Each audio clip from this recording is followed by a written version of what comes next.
Acho que muitos de nós ainda estamos tentando compreender e tentando assimilar o que se deu nesse fim de semana no Brasil, em Brasília, com essa invasão horrenda de terroristas bolsonaristas nas sedes dos três poderes, no Supremo Tribunal Federal, no Palácio do Planalto e no Congresso. E aí o que aconteceu, né? Bem, muitas coisas estão acontecendo, muitos desdobramentos, mencionei ontem alguns casos aqui, né? Que foi a intervenção federal no Distrito Federal, o afastamento do governador do DF, mas também, além disso, houve muita prisão. Foram mais de 1.200 terroristas presos nessa operação agora para tentar controlar a sangria, né? Estancar essa catástrofe que é o bolsonarismo, e essas pessoas foram levadas aí em muitos ônibus e estavam aguardando para serem interrogadas e investigadas e, quem sabe, vão acabar todas presas, né? Muitas delas vão parar presas, pelo menos, desde que se atribua os atos infratores a essas pessoas. Então, vai ter muita gente presa, Isso talvez seja surpreendente um pouquinho, pensando em comparação aos Estados Unidos, né? Já mencionei várias vezes o caso do Trump e da invasão do Capitólio, que não teve tanta gente presa assim como no Brasil. 1.200 pessoas presas é muita gente. Eles estavam no galpão aguardando advogados, aguardando alguma resposta sobre isso. E aí eu quero dividir com vocês aqui alguns vídeos dessas pessoas bolsonaristas presas e elas estão agora lidando com o fato de serem criminosas, né? O negócio vai ser bem complicado para essas pessoas. Mas assistam aqui, depois a gente vai pensar algumas coisinhas sobre esse tópico. Vejam. Fomos sequestrados, colocados dentro de ônibus, dentro do qual ficamos 5 horas, as mulheres de idade se urinando, porque não tinha banheiro. Agora nos trouxeram aqui para um quartel, nos revistaram e agora nos jogaram dentro de um estádio.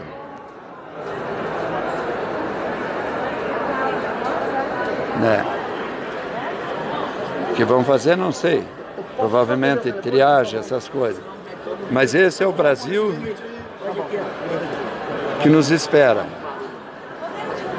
É um Brasil triste e um Brasil de ditadura. Uma senhora passando mal, estamos aqui dentro da sede da Polícia Federal. 10:04 da tarde, ninguém forneceu almoço para nós, nem lanche, nada. Estamos, encurralados, reféns é a palavra. Desde as 7 horas da manhã, a hora que avisaram que era para nós se dirigir lá ao fundo do quartel, que teria uns ônibus nos esperando. Lamentável. Estamos aqui. Sem comida, sem água, sem banheiro.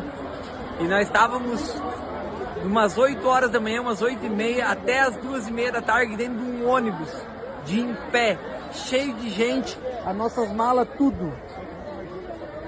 Nós estamos tudo tipo mendigo, sendo humilhados. Dia 9 de janeiro de 2022. Sem comida, sem água.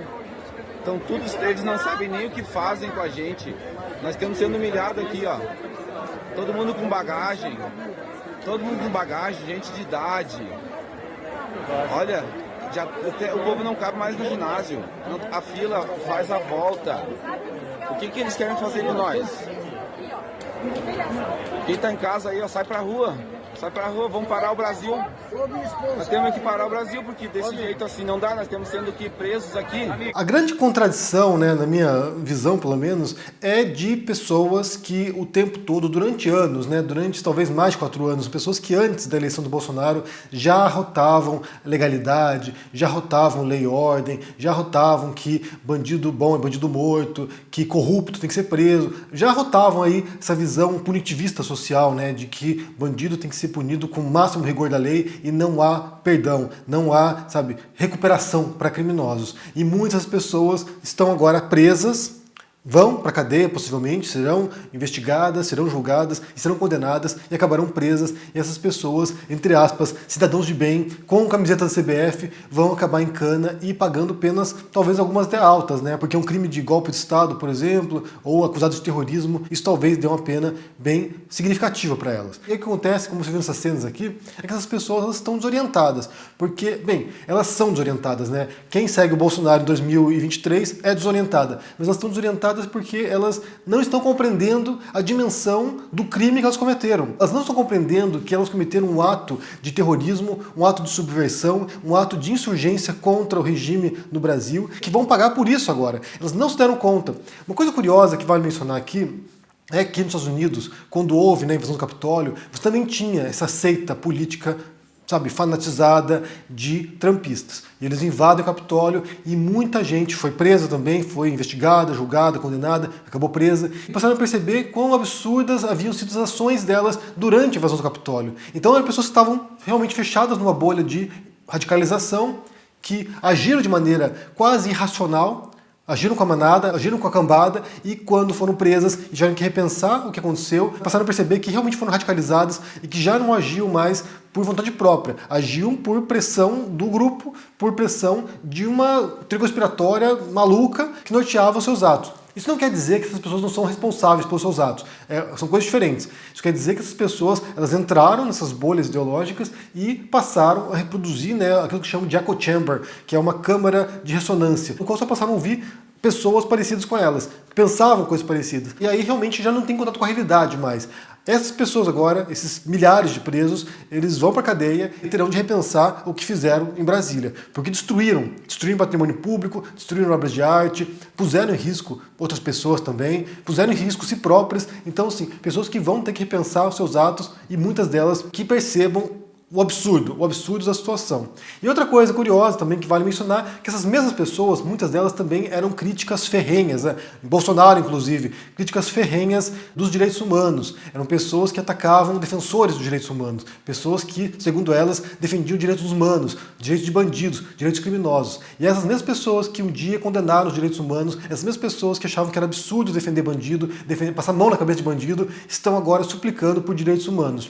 E aí entra, sabe, a grande conquista civilizatória que foram os direitos humanos. A gente tem que pensar, né, que os direitos humanos, a noção de direitos humanos, nasce a partir do iluminismo, nasce a partir de movimentos políticos no século XVIII em diante, né, da noção de humano, do que é ser humano, do que é a espécie humana e de valores inalienáveis, de valores, sabe, civilizatórios, liberdade, dignidade humana, mas que se fortalece no século XX. Quando ocorre a grande tragédia humanitária que foi a Segunda Guerra Mundial, que foi o Holocausto nazista, quando milhões de judeus foram mortos em campos de concentração, em campos de extermínio por nazistas, quando isso acontece, à luz disso, na sequência disso, o mundo estarrecido, primeiro, tem que condenar essas pessoas, tem que compreender também, como eu falei, criar um entendimento do que se deu, mas também evitar que isso acontecesse novamente. Então, surge, à luz disso, a Declaração Universal dos Direitos Humanos. E aí surgem certas diretrizes mínimas, né, certos parâmetros mínimos de como tratar outro ser humano.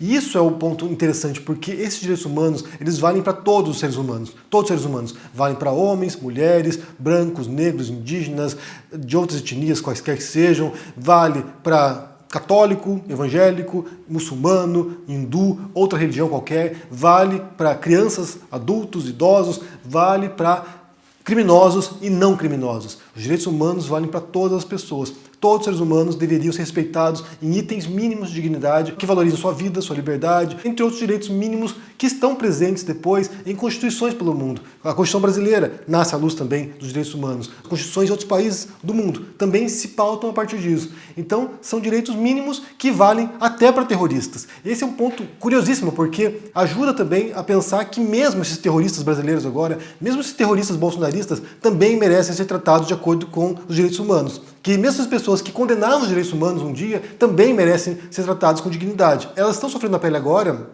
o que é ser um criminoso. Então, assim, elas cometeram um crime, cometeram atos criminosos e estão agora passando por aquilo que outros criminosos passam no Brasil. Então, assim, claro que em muitos sentidos isso é degradante. Isso, claro, priva a pessoa de certas liberdades, porque essa é a punição de crimes, né? Você comete um crime, você ou paga uma multa, ou outra punição estabelecida na lei, ou também a privação de liberdade. Então essas pessoas agora cometeram crimes graves e terão de pagar com sentenças, muitas delas na cadeia. Mas, de qualquer modo, é importante mencionar que essas pessoas cometeram crimes, terão de pagar por isso, e mesmo assim, mesmo como criminosas, mesmo como terroristas, elas merecem ser respeitadas em seus direitos humanos.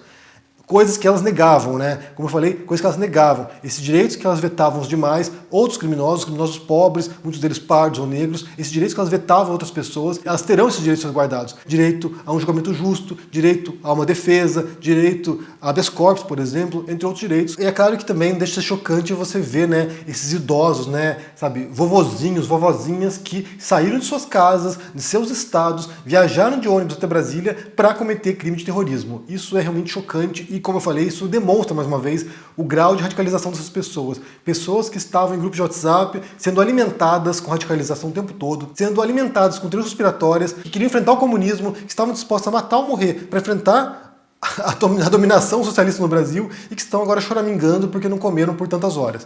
Então, assim, pessoas que são revolucionárias, né, conservadoras, numa mente delirante, mas que no mundo real também não aguentam uma bomba de gás lacrimogêneo. Que era o perfil, na verdade, que a gente pensava assim do Olavo de Carvalho, né, que era alguém que propunha aí grandes mudanças drásticas, propunha confronto às vezes, e ele estava lá bem seguro no meio do mato na Virgínia, nos Estados Unidos, escondido no meio do mato. Então, assim, é o tipo de gogó, né? Fala bastante, mas na hora do vamos ver, ou foge, ou fica choramingando depois quando tem que pagar as consequências. Eu quero saber o que vocês pensam sobre essas imagens que eu mostrei pra você aqui, desse senhorzinho reclamando aqui que não tem comida, que estão lá há um tempão presos no galpão lá. Como é que você entende essa contradição enorme, né? Entre a visão que eles tinham de punitivismo, de que bandido bom, bandido morto, de que bandido bom tem que sofrer o máximo rigor da lei, e agora eles, criminosos, bandidos, criminosos, terroristas, tendo que pagar possivelmente com o máximo rigor da lei, porque o crime que eles cometeram é muito grave. O crime que eles cometeram visava a destruição do Estado democrático no Brasil. Então, assim, é algo muito grave e eles não serão poupados, então não entenda. O que você pensa sobre isso aí? Deixa aqui embaixo no comentário, deixa o joinha, se inscreva aqui no canal, se torne um membro ou um apoiador para dar uma força e se cuide por aí. Um abração e até mais. Tchau! Fala, turma do canal do Henry Bugalho, esse meu super amigo. Eu tenho um convite para fazer para vocês.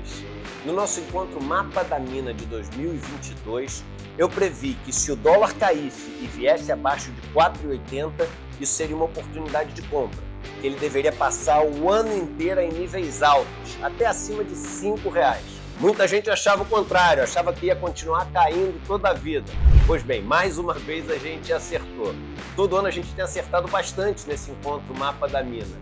E esse ano de 2023 ele vai acontecer no dia 26 de janeiro, às 8 horas da noite, no horário de Brasília. Se você quiser participar gratuitamente, é um encontro que não tem replay. É só você clicar no link aqui em cima ou aqui embaixo. Vai lá e se inscreve. Ajuda os seus investimentos e também a você planejar os seus negócios ao longo desse ano. O cenário está muito difícil, mas se a gente se ajudar, fica um pouco mais fácil. Um abraço.